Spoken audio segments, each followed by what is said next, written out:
Ya, Assalamualaikum warahmatullahi wabarakatuh. Sahabat Santrilogi dimanapun kalian berada, kembali lagi bersama kami di sini ya di channel Santrilogi. Ya, untuk sesi kali ini, perkenalkan dulu saya Siti Nur Alfi Abdullah yang akan memandu sesi kali ini. Kebetulan sudah hadir di hadapan kita semua narasumber Bapak Dr. Jubair Situmorang, SAGMAG ya Pak? Betul. Iya. Mungkin perkenalkan sedikit dulu, Bapak Jubair Situmorang ini adalah akademisi di IAIN Ternate. Iya. Ya. Kalau sekarang jabatannya wakil rektor Pak, begitu? Kalau sekarang tidak, saya sebagai dosen di Fakultas Syariah. Oh iya, Ya, mungkin saya lupa soalnya di zaman saya dulu kan ya, Pak Jubair itu wakil rektor ya Pak. Sebelumnya di wakil rektor 2. Iya. Oke, jadi hari ini kita akan ngobrol santai aja tentang peran lembaga pembauran Forum Pembauran Kebangsaan. Ya, mungkin bisa kita mulai dengan share sedikit Pak aktivitas keseharian Bapak di lingkungan mungkin sebagai dosen di Fakultas Syariah, kemudian bagaimana ketika Bapak menjadi ketua Forum Pembauran Kebangsaan itu Pak, sedikit diceritakan. Oke, baik, terima kasih. Assalamualaikum warahmatullahi wabarakatuh. Waalaikumsalam warahmatullahi wabarakatuh. Sahabat Santrilogi yang sama-sama berbahagia, terima kasih kesempatan yang luar biasa ini untuk hadir di sini ngobrol-ngobrol ya. Iya, ngobrol santai Pak. Apa yang mungkin dilakukan dalam kehidupan keseharian. Ya, tugas utama saya memang di kampus IAIN Ternate, tepatnya di Fakultas Syariah. Setelah ada pemekaran dari Fakultas Syariah dan Ekonomi Islam. Ya, sekarang jadinya dosennya juga sudah dibagi. Jadi saya dapat home base-nya di Fakultas Syariah. Alhamdulillah, ini kan capaian luar biasa ya. Yeah. Bagian kita artinya kan terus berkembang. Iya, progres ke depannya. Progres ke depan akan insyaallah akan jauh lebih baik. Kalau di kampus itu kegiatan saya mengajar.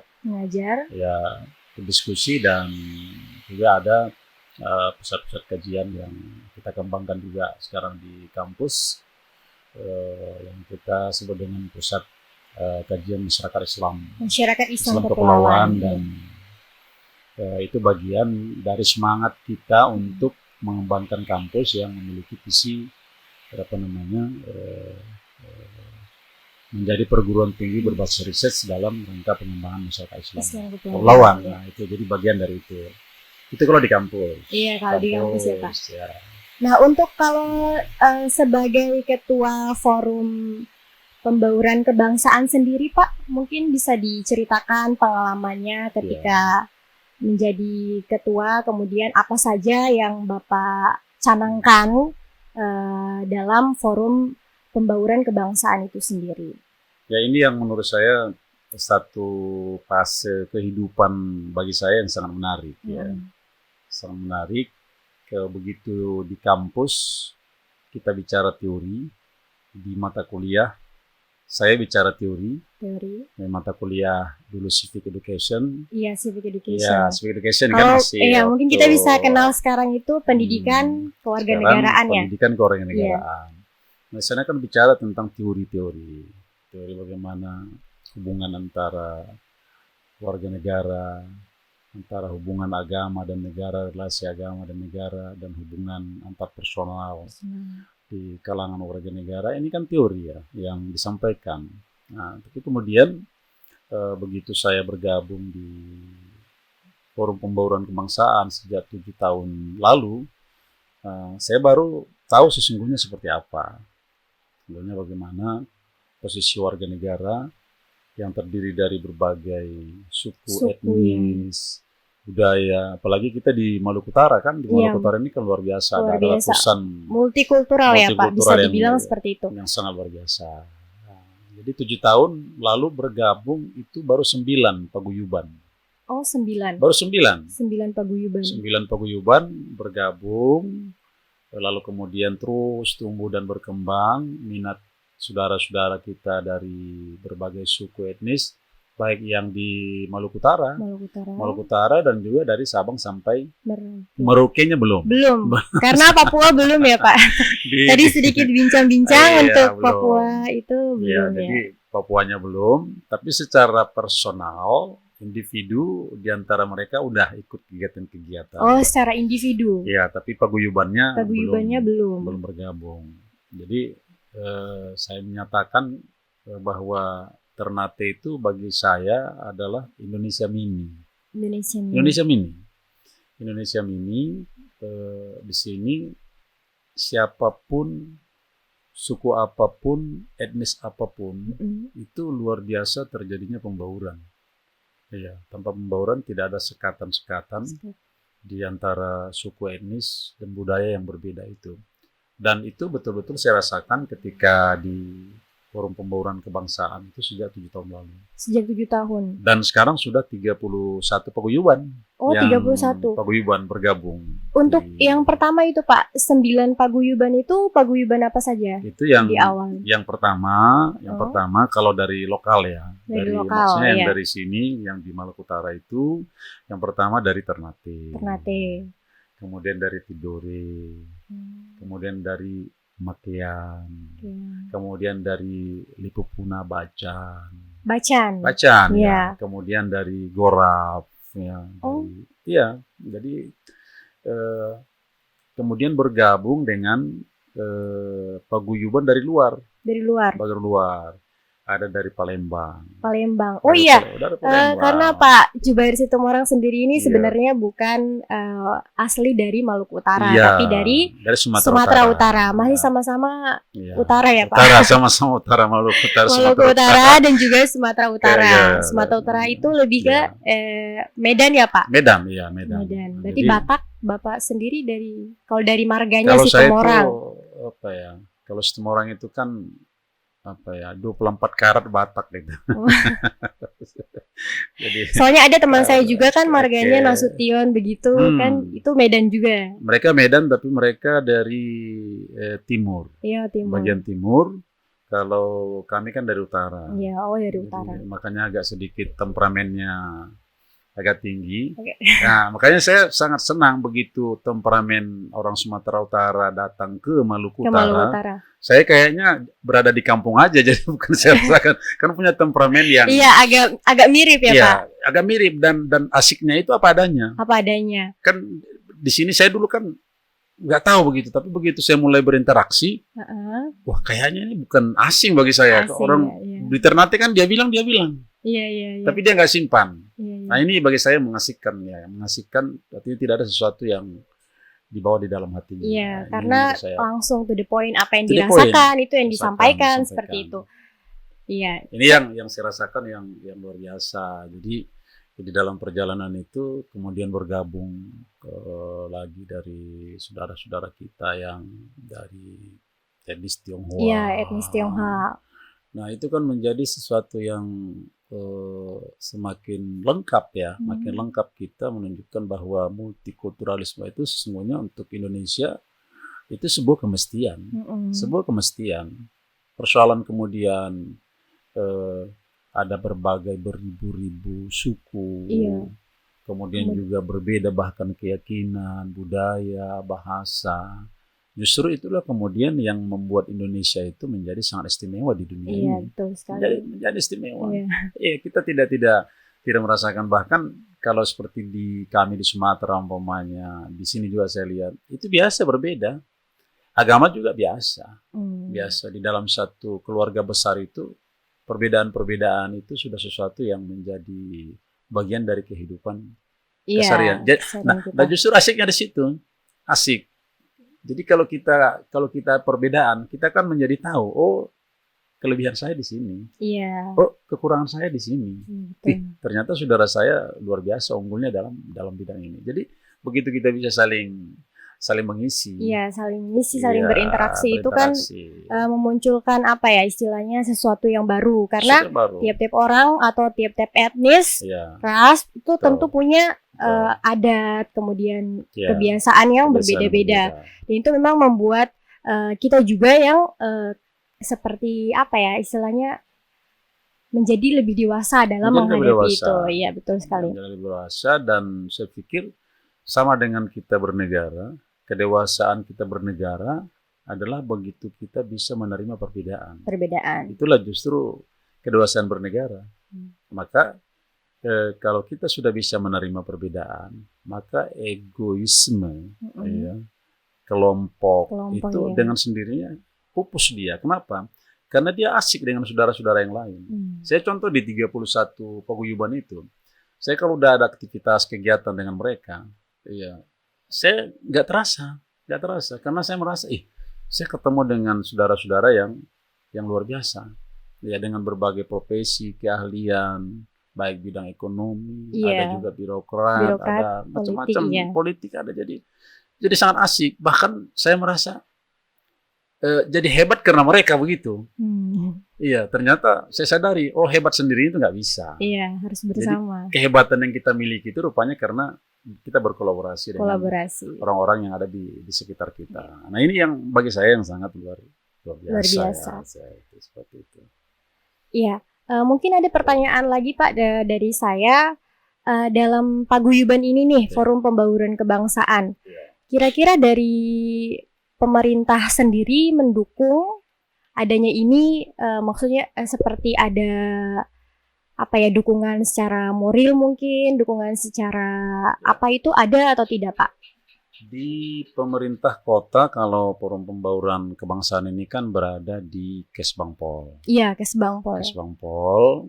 Jadi dukungan itu diberikan bukan hanya dukungan moral, juga dukungan finansial. Jadi aktivitas-aktivitas kita selama 7 tahun itu di backup oleh pemerintah kota. Pemerintah kota. Kayak kalau kita buat beberapa kali kegiatan punya festival kuliner Nusantara. Nah, festival kuliner Nusantara itu kan semua paguyuban itu kemudian menampilkan masakannya yang ada di daerahnya.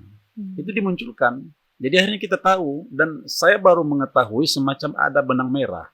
Ternyata masakannya di Ternate, begitu kita sajikan bersama-sama, kita ketemu juga masakan yang hampir sejenis dari Aceh. Iya, dari Aceh. Ini asiknya. Sumatera mungkin ada kemiripan lagi. Ada kemiripan. Jadi saya semakin yakin bahwa memang anugerah terbaik telah diberikan Allah dari Sabang sampai Merauke itu. Jadi kita lihat, ternyata juga demikian dari budaya, dari simbol-simbol budaya umpamanya di Sumatera, dengan simbol-simbol budaya di sini, dari pakaian-pakaian, ada kemiripan-kemiripan. Sempat saya bilang begini, loh, kok pakaiannya sama dengan kami? Iya. Loh, kok mirip-mirip? Saya bilang. Nah, selama ini kan kita berpikir betul-betul ada perbedaan yang kemudian menyebabkan kita nggak bisa ketemu. Ya ternyata ada titik temu. Kemudian juga persilahan-persilahan, ya, kalimat-kalimat yang digunakan, diksi yang digunakan.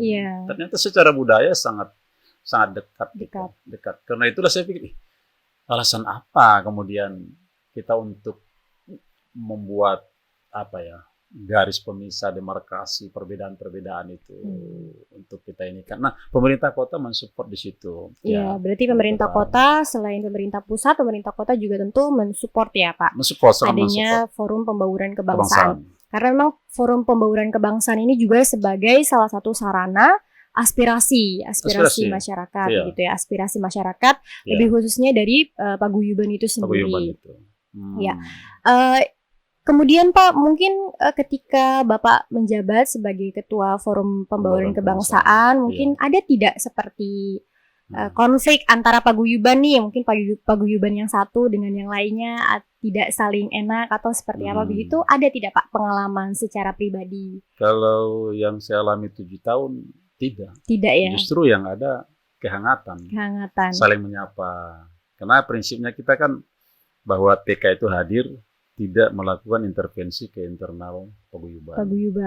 Tetapi Forum Pembauran Kebangsaan itu hadir untuk kemudian bagaimana paguyuban-paguyuban yang kemarin punya aktivitas secara sendiri-sendiri.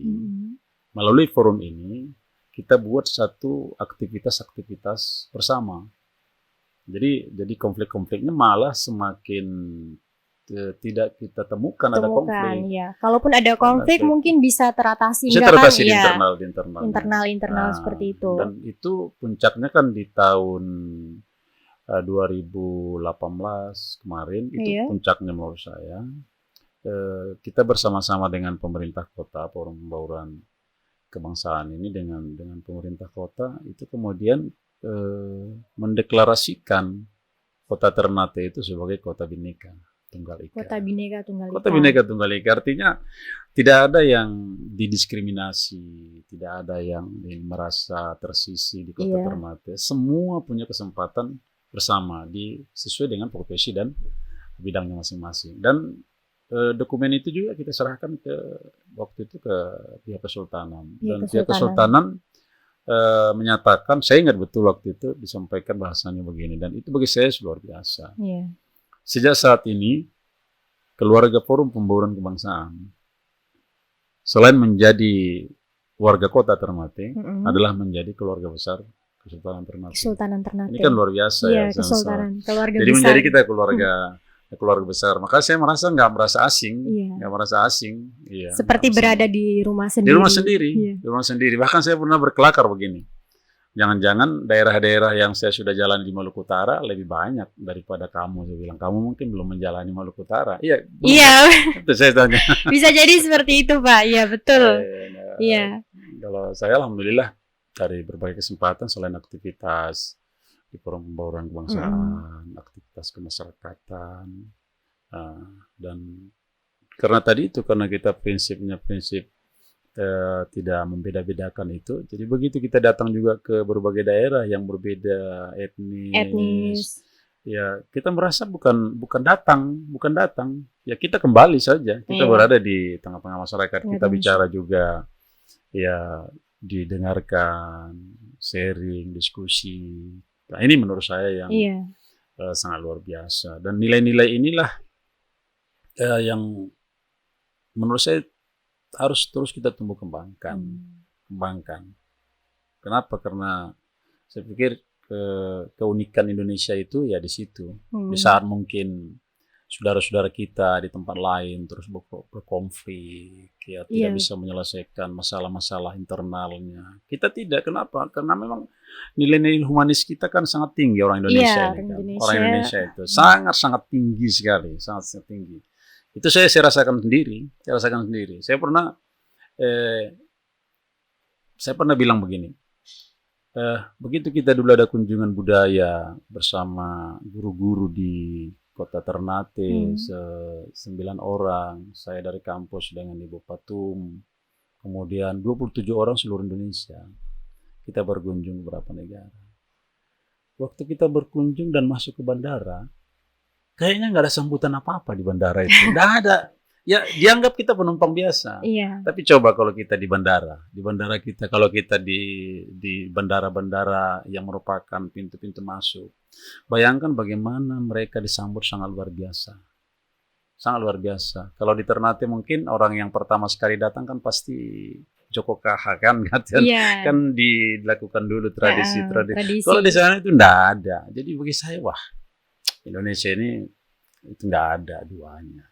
Saya seperti itu sih. Sangat ramah ya. Indonesia itu sangat ramah. Multikultural tapi sangat toleran dan sangat ramah. Sangat ramah. Itu, Tidak ada egonya, dan selalu kan membuka diri kan. Jadi kehebatan kita juga itu kan selalu membuka diri antar suku, etnis, budaya, dan itu betul-betul saya rasakan di forum itu, forum pembaruan kebangsaan itu. Jadi saya enak begitu. Oh, ternyata teman-teman Ternate begini, teman-teman Tidore begini, Mekian begini, bacaan seperti ini, ini jadi saya paham begitu. Asik benar nih berindonesia begitu kan. Makanya saya berani menyatakan, pernah ada penelitian di sini, Pak, kalau Bapak mau tahu Indonesia, saya bilang, Bapak datang ke Ternate. Saya sampai bilang begitu. Dia kaget, peneliti dari Litbang Kementerian Agama. Kok Bapak bicara begitu? Iya. Kalau Bapak mau tahu Indonesia, datang ke Ternate. Kalau Bapak bicara Indonesia, itu bukan bicara hanya di tempat lain.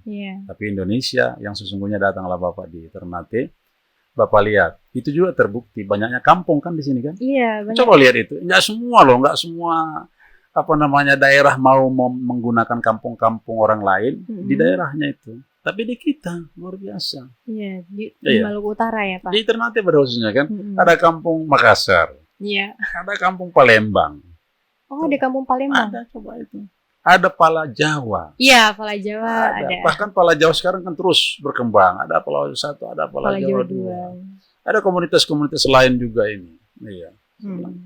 Jadi nggak ada sesuatu yang mengakibatkan ketersinggungan. Memang pada prinsipnya adalah bagaimana antar suku etnis yang berbeda itu bisa saling menjaga. Kalau bahasanya itu tepa selira ya. Tepa selira itu artinya kan tidak ego gitu, tidak ego.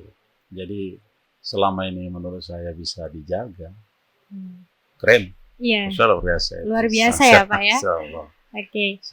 Mungkin bisa dijelaskan Pak, ketika di forum pembauran kebangsaan ini apa saja kegiatan yang dilakukan dari 31 paguyuban, melihat keadaan kita yang atau mengatasi konflik atau nantinya meminimalisir terjadinya konflik itu, kegiatan apa saja yang bisa dilakukan?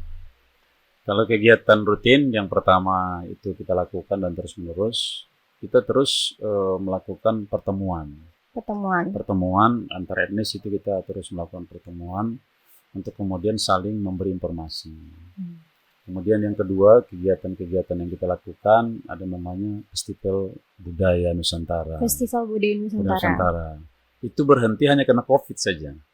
Kalau tidak itu menjadi agenda tahunan. Biasanya di mana Pak itu? Di Salero. Kalau bukan di Salero, kita lakukan di sana, di Nukila. Taman Nukila. Ya, di kantor wali kota. Itu rutin kita lakukan. Jadi kita menampilkan semua budaya Nusantara. Apakah dalam waktu itu kita lakukan dalam bentuk pawai. Kemudian kita lanjutkan dengan festival kuliner Nusantara. Iya, festival kita lakukan seperti itu. Kemudian diskusi-diskusi tentang etnis budaya yang berbeda itu. Kita sharing. Jadi kita bilang, kita gini secara santai. Kalau di Ternate itu bilang ini apa, gitu kan? Akhirnya nanti dari Jawa bilang, oh kalau di Jawa ini bilangnya begitu. Oh kalau kami di Palembang bilangnya ini. Nah, umpamanya kalau terima kasih itu kan beda-beda ya. Nah, gimana? Kalau orang Makassar bilang terima kasih, gimana? Kalau orang Jawa gimana? Kalau orang Bandung gimana? Kalau orang Sunda apa semuanya, Makassar gimana? Ini kita sharing seperti itu. Nah, jadi terkadang begitu orang Jawa dia menggunakan salam dan terima kasih dari etnis lain, itu adalah bagian dari pembauran yang kita hidupkan di dalam komunitas forum pembauran kebangsaan itu. Ini yang menurut saya sangat, kalau saya hanya bisa menyatakan asik, sangat asik. Bernegara, berbangsa Indonesia itu sangat mengasihkan. Berarti secara tidak langsung sebenarnya forum pembauran kebangsaan ini juga memberikan pengalaman seputar bahasa yang berbeda. Jadi kita secara tidak langsung bisa mempelajari belajar. Misalkan kalau orang Ternate bilangnya terima kasih, syukur dofu-dofu. Nah, kalau orang Medan sendiri Pak bilang terima kasih, mau liate. Ya, itu sudah tentu berbeda bahasanya. Berbeda, mau liate kan. Mau liate, syukur dofu-dofu. Iya, seperti itu. Oke, kemudian Pak, dari forum pembauran kebangsaan sendiri ini sering melakukan misalkan diskusi, sharing dengan organisasi seperti tokoh-tokoh agama di masyarakat atau forum-forum pemuda seperti itu? Memang kalau itu masih terbatas, kecuali hanya pemuda yang ada di antar paguyuban itu. Iya, tapi kalau dalam artian dengan mungkin komunitas-komunitas pemuda, organisasi-organisasi pemuda di luar paguyuban itu memang masih sangat terbatas. Ya, tapi kalau diskusi-diskusi kan di dalam satu paguyuban itu juga kan ada remajanya, ada pemudanya. Ada.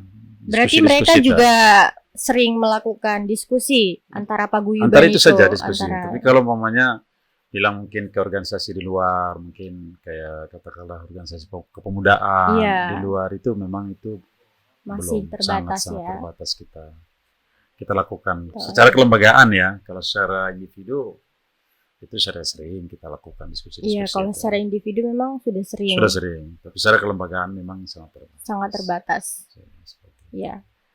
Oke. Untuk ini Pak, pengalaman Bapak dari Forum Pembauran Kebangsaan sendiri ini kan berbeda-beda nih, adat istiadat tentunya pasti Iya. Bapak temui di Betul, lapangan. betul. Yang menarik perhatian Bapak dari 31 paguyuban ini apa Pak? Yang menarik perhatian Bapak, misalkan dari adatnya atau dari makanannya misalkan ya.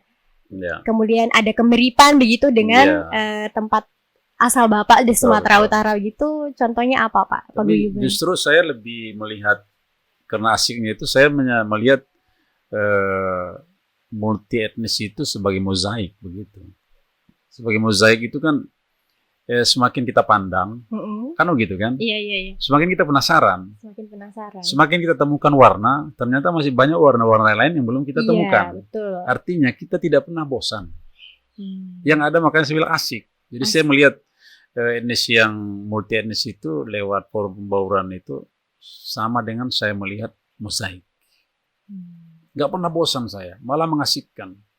Iya. Makanya kalau ada orang memandang lukisan mozaik, itu berjam-jam dia tidak akan pernah bisa mendefinisikan. Bahkan semakin dia definisikan, dia akan temukan lagi definisi-definisi yang lain. Nah karena itu untuk melihat umpamanya apa yang sangat mengasihkan. Mengasihkan itu dirinya juga mengasihkan, individunya juga mengasihkan. Rata-rata kan humble dia, jadi enak begitu. Kemudian kita bicara juga tentang persoalan budayanya. Budayanya itu terkadang kan ya bagi kita ada yang serius, ada yang santai yang disampaikan. Ya terkadang buat kita memang ya tertawa. Ternyata begini begitu. Budayanya, bahasanya. Nah bahasanya begitu. Bahasa ini kan nggak bisa dipisahkan, siapapun dari bahasa ibunya nggak bisa dipisahkan. Contoh kalau kita lagi ngobrol dengan teman-teman di paguyuban, kadang kan tanpa disadari itu keluar bahasanya sendiri. Kita teman-teman lain nanya, Pak, tadi artinya apa itu? Iya, betul. Gitu. Jadi spontanitas, nah gitu. Jadi aslinya seperti itu. Kemudian tarian-tarian yang beberapa kali kita tampilkan di Nukila, luar biasa bagi saya tarian-tarian yang waktu itu kita tampilkan dan belum pernah ditampilkan di Ternate sebelumnya sebanyak itu tarian-tarian yang ada di etnis Maluku Utara, yang tinggal di kota Ternate pada khususnya. Berarti etnis Tionghoa juga masuk dalam paguyuban. Oh iya, waktu itu mereka menampilkan barongsainya itu kan? Iya, barongsai. Barongsainya itu luar biasa dan barongsai itu nggak serta merta mereka dalam setiap event nggak serta merta diturunkan. Jadi khusus event-event tertentu. Karena mereka semangatnya, semangat pembauran yang kita terus gelorakan, mereka kemudian bilang, Pak, kami harus menampilkan barongsai kami. Nah, padahal itu event-event tertentu saja mereka nyanyikan, tapi mereka tampilkan dan ternyata menarik bagi kita, menarik kan. Ini kalau nggak salah dulu kan mulainya itu barongsai itu bisa secara terbuka hadir ditampilkan. Ini kan eranya Gus Dur itu kan. Oh iya, sebelumnya kan dilarang itu. Sebenarnya kan nggak diberi kebebasan itu, tapi sejak itu kemudian terus dan ternyata asik. Kita juga lihat, wah ternyata banyak pelajaran yang kita dapat. Salah satu pelajaran saya di situ adalah kebersamaan. Kalau nggak kebersamaan kan jatuh. Jatuh itu. Iya, barongsai kalau nggak kebersamaan jatuh. Keseimbangan, tidak boleh ego. Betul. Iya, apapun peran kita itu kan. Iya betul Pak. Apapun peran kita jangan anggap itu kecil. Karena peran kita yang kecil itu justru memberi jaminan kepada orang lain tidak jatuh. Bayangkan kalau jatuh, tapalaka ke sana. Karena kalau satu saja yang jatuh, semuanya sudah, semua itu akan buyar. Nah ternyata saling menyangga dalam kehidupan itu rupanya menjadikan apa yang kita tampilkan itu menjadi sangat indah dipandang orang dan mengasihkan. Iya, jadi ada nilai-nilai filosofi. Ada nilai-nilai filosofi yang saya tangkap ya. Saya hanya melihat dari tampilan mereka. Begitu juga budaya-budaya yang lain. Ada satu dari Sumatera, itu yang di kepalanya aja itu lebih dari 1 kilo. Oh, yang di Sumatera. Aksesorisnya itu, yang di kepalanya itu dari Minang itu, yang pernik-pernik di kepalanya itu kan lebih dari 1 kilo. Ade boleh bayangkan kalau di kepala kita berjalan 1 kilo, lebih dari 1 kilo. Iya, betul. Tapi karena cinta budayanya, mereka nggak merasa berat. Iya, bukan menjadikan beban. Nah, ternyata begitu, sejauh mana kita bisa enjoy dan menerima, dan kita menganggap bahwa itu adalah bagian dari diri kita, dari hidup kita. Nah, ternyata kita bisa asik begitu, dan kita kuat, punya power kita untuk menghadapi tantangan itu. Saya bilang, Bu, nggak berat, 1 kiloan udah kita jalan. Saya bilang, nggak apa. Iya. Padahal lebih 1 kilo itu. Iya. Udah 1 kilo. Yang di atas kepala itu berat itu. Jadi ini bagi saya suatu hal yang luar biasa ya. Dan insya Allah mudah-mudahan kalau ini terus dirawat. Ya, dirawat. Saya yakin tantangan apapun yang dihadapi bangsa ini bisa kita atasi. Iya. Itu menurut saya seperti itu. Oke, ini Pak. Melihat ini permasalahan yang terjadi saat ini. Konflik-konflik yang tengah kita hadapi saat ini, menurut Bapak sendiri itu bagaimana? Ya, mungkin bisa menyampaikan pesan kepada sahabat-sahabat di rumah. Kalau secara internal mungkin. Secara internal di negeri kita yang kita cinta ini, saya pikir ya yang paling utama adalah modal sosial yang kita miliki itu yang harus kita rawat. Modal sosial ini penting. Modal sosial itu artinya pengakuan terhadap perbedaan itu baik. Baik. Tapi yang kita butuhkan ke depan bukan hanya pengakuan terhadap perbedaan. Tapi aksi kita terhadap perbedaan itu jauh lebih penting. Artinya pada saat ternyata saya berbeda dengan orang lain, kan itu saya akui itu. Tapi kemudian pada saat perbedaan itu terjadi, saya harus memberikan kepastian, itu aksinya, bahwa dia berbeda dengan saya, bukan berarti kemudian kita harus berhadap-hadapan. Itu yang menurut saya yang pertama. Nah, kemudian yang kedua, permasalahan apapun yang kita hadapi, baik di daerah, di negeri ini, saya pikir kerjasama itu tidak boleh diabaikan. Kalau mungkin bahasa kita yang populer itu kan gotong royong itu. Gotong royong itu menurut saya sebuah keniscayaan yang harus kita lakukan. Dengan gotong royong saya pikir seberat apapun beban negara ini. Kemudian yang ketiga juga, selalulah kita memberikan kesempatan kepada kalau dalam konteks negara kita beri kesempatan kepada pemerintah kita untuk membangun negeri ini. Kalau ada hal-hal mungkin yang perlu kita berikan saran pandangan, kita berikan. Ya, tapi jangan kemudian lebih sering kita mengganggu, tidak memberikan solusi.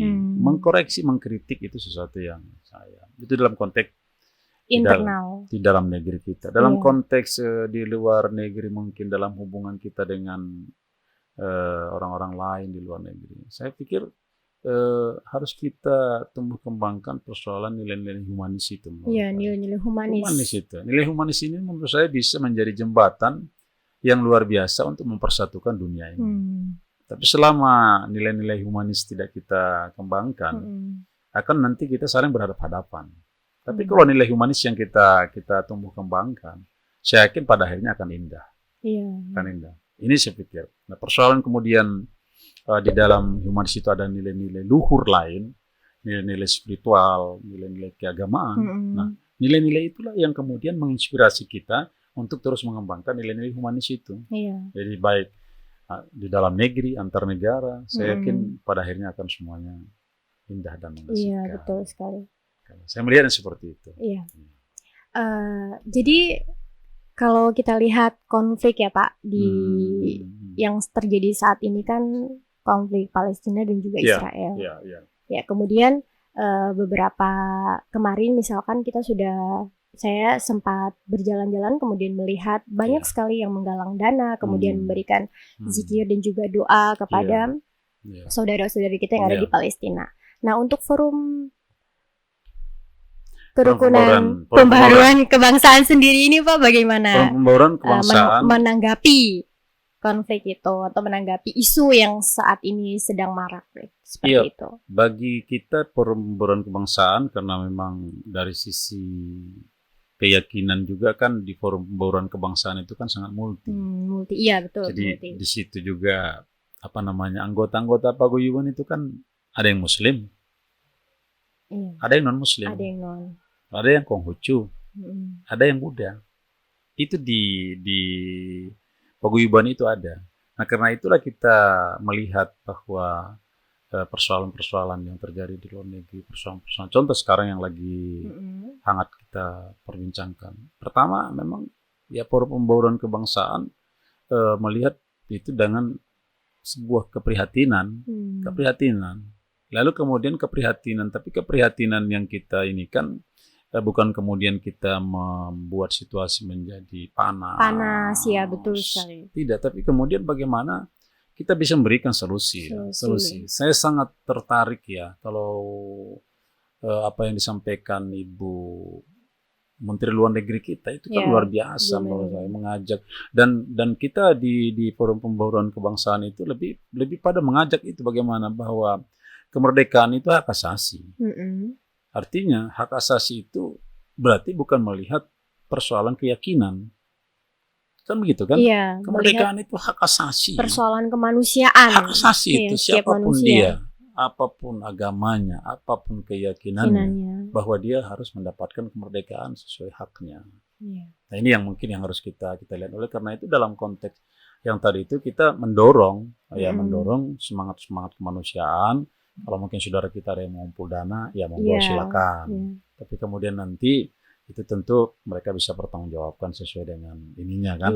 Karena itu dana-dana dari masyarakat, kita yakin itu bisa mereka bertanggungjawabkan. Tapi juga kita mendorong upaya-upaya diplomasi dari pemerintah dan daerah. Kita berharap juga memberikan saran-saran konstruktif. Intinya kita berharap nilai-nilai kemanusiaan itu ditegakkan baik di dalam negeri maupun di luar negeri. Kalau nilai-nilai kemanusiaan ditegakkan, kita akan hidup aman, damai, dan rukun, dan hidup berdampingan itu sangat mengasihkan. Iya, betul sekali. Seperti itu. Iya. Oke, luar biasa pembicaraan kita hari ini, Pak. Sangat menarik. Andaikan tidak ada batasan waktu, mungkin sampai sampai besok, begitu Pak ya. Soalnya ini menarik sekali, pembicaraan, diskusi multikulturalisme, kemudian ras, etnis, budaya itu kan sangat menarik ya, menarik perhatian seperti itu. Ya mungkin seperti itu sahabat santrilogi dimanapun kalian berada. Jadi dari pembicaraan dengan Pak Jubair tadi ada beberapa hal yang menarik perhatian saya ya. Yang pertama tadi Bapak menjelaskan bahwa untuk menghadapi konflik internal harus ada awareness atau kesadaran diri dari kita sendiri. Gitu. Kemudian yang kedua harus ada sikap humanis. Ketika kita di luar kita harus punya sikap humanis kepada sesama. Nah, dengan demikian kita bisa meminimalisir terjadinya konflik baik itu internal maupun eksternal. Mungkin demikian dari kami. Terima kasih atas waktunya. Wassalamualaikum warahmatullahi wabarakatuh. Assalamualaikum warahmatullahi wabarakatuh.